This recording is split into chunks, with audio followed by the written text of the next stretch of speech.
Hello everyone, आप सभी का स्वागत है हमारे यूट्यूब चैनल किदवाई सर में। मैं आपका टीचर मोहम्मद अली किदवाई। आज आपको मैथ के चैप्टर अलजेब्रा पढ़ाऊंगा। आज मैं अलजेब्रा के आपको वो क्वेश्चन को समझाऊंगा जो पहले यूपी टेट एग्जाम में आ चुके हैं। इससे आपका कॉन्सेप्ट क्लियर हो जाएगा और एग्जाम में आप इससे रिलेटेड क्वेश्चन कर सकेंगे। तो अगर आप हमारे चैनल पे अभी नए हैं तो चैनल को सब्सक्राइब करें, वीडियो अच्छा लगे तो लाइक करें और बेल वाला घंटा बजा दें जिससे आपको आने वाले वीडियो मिलते रहें। मैंने यूपी टेट का मैथ का पेपर देखा था तो उसमें सेट्स के भी क्वेश्चन आते हैं, स्टैटिक्स के भी क्वेश्चन आते हैं, प्रोबेबिलिटी के भी क्वेश्चन आते हैं। आगे मैं इन सब के ऊपर भी वीडियो बनाऊंगा। तो अगर हमारे चैनल को सब्सक्राइब नहीं किया तो चैनल को सब्सक्राइब करके और बेल वाला घंटा बजा देंगे, तभी आपको नोटिफिकेशन मिलता रहेगा और आपका सिलेबस कंप्लीट हो पाएगा। तो चलिए इस वीडियो को स्टार्ट करते हैं। इसमें पहला क्वेश्चन बताया गया है, यदि a है, a की पावर m है और उसकी पावर n है, इक्वल्स टू दे रखा है कि a की पावर m है और होल में n की पावर लगी हुई है, तो m का मान हमको निकालना है। ये क्वेश्चन हमको दे रखा था, ठीक है। तो अब एक चीज ये देखिएगा कि अगर x की पावर y है और उसके होल की पावर z लगा हुआ है तो इसका मतलब क्या होगा, x की पावर yz होगा। ये x से गुणा हो जाता है। तो अब इसी तरह ये इससे गुणा होकर यहाँ पे आ गया आपका। अब देखिएगा नियम क्या होता है कि जब when the base are equal, जब आपके बेस इक्वल होते हैं तो पावर भी इक्वल होती है। अगर आधार बराबर होते हैं तो घात भी उसकी बराबर होती है, ठीक है। when the base are equal then the power are also equal। तो अब देखिएगा कि m की पावर n है यहाँ पे और यहाँ पे mn है, ये दोनों बराबर हो जाएंगे क्योंकि इनका जो आधार था, जो बेस था, दोनों का सेम था। अब यहाँ पे ये जो था m की power n equals to mn हो गया। तो अब यहाँ पे ये n था, ये इसके हर में चला जाएगा क्रॉस मल्टीप्लाई होके, तो n की पावर n अपॉन m हो जाएगा, यहाँ पे n आ जाएगा। फिर इस m को हम ऊपर ले आएंगे अगर तो m की पावर n माइनस 1 हो जाएगा, ठीक है, इक्वल्स टू n हो जाएगा। अब ये देखिए ये इसके पावर में लगा हुआ है। अगर हम इसको इधर लेके जाएंगे ये इसके अंडर रूट में आ जाएगा, मतलब कि 1 अपॉन में आ जाएगा यहाँ पे। तो इसको इस तरह से भी लिख सकते हैं, m इक्वल्स टू n और n की पावर 1 अपॉन n माइनस 1 होगा। यही इसका आंसर होगा और यही इसके ऑप्शन में दे रखा था। अब ये वाला क्वेश्चन देखिएगा, इसमें कहा गया है यदि 1 upon x plus 1 upon y equals to u है और xy की वैल्यू 1 अपॉन v है तो 1 upon x square plus 1 upon y square का मान क्या होगा, ये हमसे पूछा गया है। तो अब देखिएगा जो हमें आंसर निकालना है उसमें स्क्वायर में हमें दे रखा है और हमारा 1 अपॉन x है, ठीक है। तो सबसे पहले हमने ये क्वेश्चन लिख लिया 1 upon x plus 1 upon y का u है। तो अब इसमें यहाँ पे स्क्वायर में था, हमारे आंसर में चाहिए था, तो दोनों तरफ हम जो है स्क्वायर कर देंगे, दोनों तरफ हम जो है वर्ग कर देंगे। तो यहाँ पे 1 plus x plus 1 upon y का होल स्क्वायर कर देंगे और फिर यहाँ पे u का स्क्वायर कर देंगे। अब इसको a प्लस b के होल स्क्वायर फॉर्मूले से खोल लीजिए। a square a plus b का होल स्क्वायर फॉर्मूला होता है a square plus b square plus 2ab होता है। तो यहाँ पे a स्क्वायर का यहाँ पे 1 अपॉन x स्क्वायर आ जाएगा, ये 1 अपॉन y स्क्वायर का और स्क्वायर 2ab होगा। तो इन दोनों को मल्टीप्लाई हो जाएगा, तो 2 अपॉन xy हो जाएगा इक्वल्स टू u स्क्वायर हो जाएगा। अब देखिए यहाँ पे जो xy की वैल्यू दे रखी थी 1 अपॉन b दे रखी थी, ये वैल्यू हम यहाँ पे पुट कर देंगे। तो xy की जगह पे 1 अपॉन b हम रख देंगे, ठीक है। अब ये देखिएगा ये इसके नीचे है तो ये ऊपर आ जाएगा, यहाँ पे इससे मल्टीप्लाई हो जाएगा। तो अब क्या होगा 1 upon x square plus 1 upon y square plus 2b equals to u square हो जाएगा। अब इसको हम इसके इक्वल्स टू के इधर ले जाएंगे तो इसकी वैल्यू आ जाएगी u स्क्वायर माइनस 2b आ जाएगी। ये हमको निकालना था 1 upon x square plus 1 upon y square की वैल्यू निकालनी थी, जो वैल्यू आई u स्क्वायर माइनस 2b आएगी। अब ये वाला क्वेश्चन देखेगा, ये क्वेश्चन ट्रिकी क्वेश्चन है। इसमें दे रखा है यदि x की value x equals to 2 plus under root 2 हो तो हमको x square plus 4 upon x square का मान निकालना है, ठीक है। तो हम रिलेशन इससे हम रिलेशन को बना नहीं सकते हैं क्योंकि हमें x की वैल्यू केवल 2 प्लस अंडर रूट 2 दे रखी थी। तो हमको इसका मान निकालना, तो हम याले इक्वेशन को हम यूज करेंगे। तो अब देखिएगा यहाँ पे क्या है, x square plus 4 upon x square है, ठीक है। तो इसको हम ऐसे लिख सकते हैं ना, x square plus 2 upon x का होल स्क्वायर लिख सकते हैं। तो अब हमको इस टर्म को a प्लस b के होल स्क्वायर फॉर्मूले में लेके आना है, ठीक है। a प्लस b का होल स्क्वायर जो फॉर्मूला होता है आपका वो होता है a square plus b square plus 2ab होता है, ठीक है। तो अब यहाँ पे 2ab वाला टर्म हमको नहीं मिल रहा है, a स्क्वायर और b स्क्वायर तो मिल गया है। तो हम क्या करेंगे, जो 2ab वाला टर्म था यानी कि x into 2 2 into x into 2x इतना हम इसमें ऐड कर देंगे और इतना ही इसमें से माइनस कर लेंगे, ठीक है। तो हम इस फॉर्म में इसको लेके आ जाएंगे, a प्लस बी के होल स्क्वायर फॉर्म में लेके आ जाएंगे। तो हमने यहाँ पे ऐड कर दिया 2 इंटू एक्स इंटू 2/x को ऐड कर दिया और इतना ही हमने इसमें से माइनस कर दिया, ठीक है। तब ये आपका क्या हो गया, a प्लस बी के होल स्क्वायर के फॉर्मूले में आ गया। तो x प्लस 2 अपॉन x का होल स्क्वायर हो गया। और इसको पूरा आप सॉल्व करेंगे, माइनस है ना आपका, ये अलग टर्म इसके अंदर आ गया है, a प्लस बी के होल स्क्वायर के फॉर्मूले के रूप में आ गया। और ये वाला जो था टर्म था आपका, इसको आप कैंसिल कर लीजिए, x कैंसिल हो जाएगा तो ये -4 आ जाएगा यहाँ पे। अब यहाँ पे इस इक्वेशन में हम वैल्यू पुट कर देंगे। हमको वैल्यू पुट करनी थी x की, तो यहाँ पे हमने x की वैल्यू यहाँ पे पुट कर दिया और 2 अपॉन x से यहाँ पे हमने वैल्यू पुट कर दिया इसकी, और -4 को हमने वैसे ही ले लिया। अब देखिएगा कि जो नीचे वाला टर्म है इसमें अंडर रूट आ रहा है, तो हमारा जो हर में हम अंडर रूट नहीं लेते हैं, तो इसको हम रेशनलाइज कर देंगे। तो हम इसी को 2 माइनस अंडर रूट 2 से ऊपर नीचे मल्टीप्लाई कर देंगे, उसके अंश को हमको इस फ्रैक्शन के मल्टीप्लाई कर देंगे। तो नीचे क्या हो जाएगा आपका, ये a प्लस बी और a माइनस बी के फॉर्मूले में हो गया, तो a square minus b square होता है हमारा। तो इस हिसाब से इसको पूरा कैंसिल करेंगे आपका, तो 4 2 का स्क्वायर हो जाएगा आपका और माइनस अंडर रूट 2 का स्क्वायर हो जाएगा। अगर आप a square minus b square के इस फॉर्म में आ गया है आपका, तो ये 4 माइनस 2 हो जाएगा, यानी कि 2 आ जाएगा नीचे, यहाँ पे 2 आ गया। और एक 2 आपका पहले से था, ये 2 और ये 2 कैंसिल हो जाएंगे आपके, ठीक है।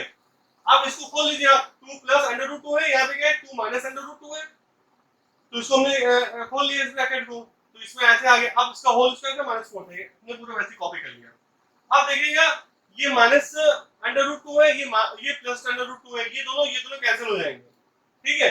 और 2 प्लस 2 जो होगा 4 आ जाएगा। अब यहाँ पे स्क्वायर था तो 4 का स्क्वायर कर देंगे, -4 कर देंगे, 4 का स्क्वायर करेंगे तो 16 हो जाएगा, और -4 करेंगे तो 16 -4 कर देंगे तो हमारा आंसर 12 आएगा। इसका आंसर 12 आएगा। अब ये वाला क्वेश्चन देखिएगा, ये क्वेश्चन ट्रिकी क्वेश्चन है। इसमें कह रखा है यदि x की पावर 4 प्लस 1 अपॉन x की पावर 4 की वैल्यू 47 हो तो हमको f cube plus 1 upon x cube का मान निकालना है, ठीक है। हमको ये दे रखा है, तो अब हमको ये मालूम है, हमको क्वेश्चन में इसकी वैल्यू दे रखी थी, x की पावर 4 प्लस 1 अपॉन x की पावर 4 की वैल्यू 47 दे रखी थी, और हमको ये दे रखा है और हमें कुछ नहीं दे रखा है। तो हमको ये मालूम है कि a cube plus b cube का फॉर्मूला क्या होता है। a cube plus b cube का जो फॉर्मूला होता है a प्लस b, और फिर ब्रैकेट में होता है a square plus b square minus ab। तो हम इसको जो आपको निकालना था जो टर्म हमको, उसको हमने या a वाला फॉर्मूला लगा दिया, a cube plus b cube का, तो a प्लस b हो गया, x प्लस 1 अपॉन x हो गया, फिर a स्क्वायर है तो x स्क्वायर हो जाएगा, फिर b स्क्वायर है तो 1 अपॉन b स्क्वायर हो जाएगा, फिर माइनस ab है। यानी कि अगर आप x को मल्टीप्लाई करेंगे 1 अपॉन x से तो 1 आएगा। हमने a को x माना था और b को हमने 1 अपॉन x माना था, तो जहां पे ab होगा तो हम इन दोनों को मल्टीप्लाई करेंगे तो ये दोनों कैंसिल हो जाएंगे, तो यहाँ पे -1 आ जाएगा। तो इसको हमने जो है इक्वेशन 1 मान लिया, अब देखिएगा इसमें हमको इसकी वैल्यू निकालनी है, x cube plus 1 upon x cube की वैल्यू निकालनी है। तो इसके लिए हमको दो टर्म चाहिए, एक पहला टर्म चाहिए और एक हमें पहला टर्म चाहिए। तो अब हम ये दो टर्म को अगर हम निकाल के सॉल्व कर लें और उसकी वैल्यू इस इक्वेशन में हम रख दें, तो हमको x cube plus 1 upon x cube की वैल्यू मालूम पड़ जाएगी। तो इसके लिए हम क्या करेंगे, अब देखिएगा x प्लस 1 अपॉन x का होल स्क्वायर का फॉर्मूला क्या होता है, a square plus b square plus 2ab होता है। तो हमने फिर वहां पे ये फॉर्मूला रख दिया आपका, ठीक है। अब इसको हमने यहाँ 2 को हम इधर ले गए, ठीक है। तो a प्लस b का होल स्क्वायर फॉर्मूले से हमने इसको खोला था, अब इसको हम यहाँ पे लेंगे तो x प्लस 1 अपॉन x का होल स्क्वायर -2 हो जाएगा, और यहाँ पे x square plus 1 upon x square बचेगा। इसको हमने इक्वेशन सेकंड मान लिया। अब देखिएगा फिर हमने एक और इक्वेशन यूज किया, x square plus 1 upon x square का होल स्क्वायर के से इसको खोला, इसमें भी हम a square plus b square के फॉर्मूले से खोल देंगे। अब a को मानेंगे b को मानेंगे, तो हमारा इक्वेशन ये बनेगा, ठीक है। x की पावर 4 प्लस 1 अपॉन x की पावर 4 प्लस 2 हो जाएगा। अब इसमें हम जो है ये हमको वैल्यू दे रखी थी, x की पावर 4 प्लस 1 अपॉन x की पावर 4 की वैल्यू हमको 47 दे रखी थी क्वेश्चन में, वो हमने यहाँ पे पुट कर दिया, प्लस 2 हमने पुट कर दिया, या प्लस 2 तो यहाँ पहले दे रखा था, तो हमने इसमें दोनों को जोड़ दिया, तो हमारा 49 आ गया यहाँ पे। अब इसका जब हम स्क्वायर हटाएंगे तो इसमें अंडर रूट आ जाएगा, तो x square plus 1 upon x square की वैल्यू जो होगी वो 7 आएगी। इसको हमने इक्वेशन थर्ड मान लिया। अब देखिएगा कि जो हमारा इक्वेशन सेकंड है, इसमें हम यहाँ की वैल्यू रख दें तो हमें इसकी वैल्यू मालूम पड़ जाएगी, ठीक है। तो हमने इक्वेशन सेकंड उठाया यहाँ पे, और इसमें हमने ये इक्वेशन थर्ड की जो वैल्यू आई थी x square plus 1 upon x square की वैल्यू आई थी, उसको यहाँ पे हमने यहाँ पे 7 रख दिया। फिर ये 2 इधर चले जाएगा, 9 हो जाएगा, तो इसका हम जो है स्क्वायर हटाएंगे, यहाँ पे अंडर रूट आ जाएगा, तो यहाँ से हम x प्लस 1 अपॉन x की वैल्यू निकालेंगे, वो हमारी 3 आ जाएगी। ठीक है, इसको हमने इक्वेशन 4 मान लिया। अब हमको इसकी वैल्यू मालूम पड़ गई है यहाँ पे, और x प्लस 1 अपॉन x की इसकी वैल्यू मालूम पड़ गई है, ये 7 है। ये सारी वैल्यू पहले वाले इक्वेशन में रख देंगे यहाँ पे, इसकी जगह पे हम जो है 3 रख देंगे और इसकी जगह पे हम 7 रख देंगे जो हमने वैल्यू निकाली है, और उसको सॉल्व कर लेंगे तो हमारा आंसर 18 आएगा। इसको नोट कर लीजिएगा, ये ट्रिकी क्वेश्चन था। अब ये वाला क्वेश्चन देखिएगा, ये क्वेश्चन भी ट्रिकी क्वेश्चन है। इसमें आपको दे रखा है यदि a plus b plus c equal to 0 है तो हमको a की पावर 4 है प्लस b की पावर 4 है प्लस c की पावर 4 है और अपॉन में a square b square plus b square c square है और plus c square a square है, इसका मान निकालना है। ठीक है, अगर हम इस क्वेश्चन को a square plus b square plus c square के फॉर्मूले से कन्वर्ट करेंगे तो बहुत लेंथी हो जाएगा, तो इसमें हम एक ट्रिक लगाएंगे। हमको क्या दे रखा था कि a plus b plus c की वैल्यू 0 दे रखी थी। ठीक है, तो हम मान लेंगे कि a की पावर a की जो वैल्यू है हमारी 0 है और b की वैल्यू 1 है और c की वैल्यू -1 है। तो अब तीनों देखिए, आप तीनों को ऐड कीजिए, a plus b plus c हमको कहा गया है, तो अगर a की वैल्यू हमने 0 रखा और b की वैल्यू हमने 1 रखा और c की वैल्यू हमने -1 रखा, तो आंसर 0 आएगा आपका। तो ये कंडीशन सेटिस्फाई कर रहा है कि a plus b plus c equal to 0 होगा। तो इस तरह से हमने तीन वैल्यू एज्यूम कर ली, मान लिया। ठीक है, कैलकुलेशन को आसान करने के लिए। फिर हम a और b और c की जो वैल्यू थी हमने यहाँ पे पुट कर दिया, तो इसको हम सॉल्व कर लेंगे। तो ऊपर ये 1 आ जाएगा और यहाँ पे -1 की पावर 4 थी, तो माइनस की पावर 4 जो थी वो 1 ही आ जाएगा, क्योंकि -1 इंटू -1 करेंगे तो +1 होता है। फिर उसके बाद +1 इंटू -1 करेंगे तो फिर -1 आ जाएगा, फिर इंटू -1 करेंगे तो आपका माइनस प्लस हो जाएगा, तो आपका यहाँ प्लस आएगा। यानी कि निगेटिव की पावर अगर आपकी नेगेटिव 1 की पावर है या किसी नंबर की आगे पावर आपकी इवन नंबर में है तो वो पॉजिटिव आ जाता है। तो यहाँ पे 1 + 1 2 हो जाएगा और नीचे भी 1 आ रहा है, तो इसका आंसर 2 आएगा हमारा। इसको नोट कर लीजिएगा। अब ये वाला क्वेश्चन देखिएगा, इसमें कहा गया है कि यदि x + y + z की वैल्यू 4 है और x² + y² + z² की वैल्यू 6 है और x की पावर -1 है प्लस y की पावर -1 है और प्लस z की पावर -1 इक्वल टू 1 है, तो और इनमें से x y z में से कोई भी शून्य नहीं है, तो x y z की हमको वैल्यू निकालनी है। ठीक है, x * y * z की वैल्यू हमको निकालनी है। ठीक है, तो अब हमको क्या दे रखा था, x + y + z दे रखा था, 4 दे रखा था, ये इक्वेशन बना हो गया हमारा। फिर क्या है, x² + y² + z² equal to 6 दे रखा था, हमने इक्वेशन सेकंड मान लिया। ठीक है, अब देखिए तीसरा था हमारा कि x की पावर -1 थी, y की पावर -1 थी और z की पावर -1 थी, इक्वल टू 1 दे रखा था। तो इसको हम लिख सकते हैं 1/x + 1/y + 1/z equal to 1 लिख सकते हैं। फिर हम इसका लासा निकाल लेंगे, नीचे x y z आ जाएगा, ऊपर यहाँ पे y z आएगा, यहाँ पे x z आएगा, यहाँ पे x y आ जाएगा, इक्वल टू 1 आ जाएगा। फिर क्रॉस मल्टीप्लाई कर लेंगे हम, ये इधर मल्टीप्लाई होके आ जाएगा और ये इस तरह से हमारा इक्वेशन बन जाएगा ये।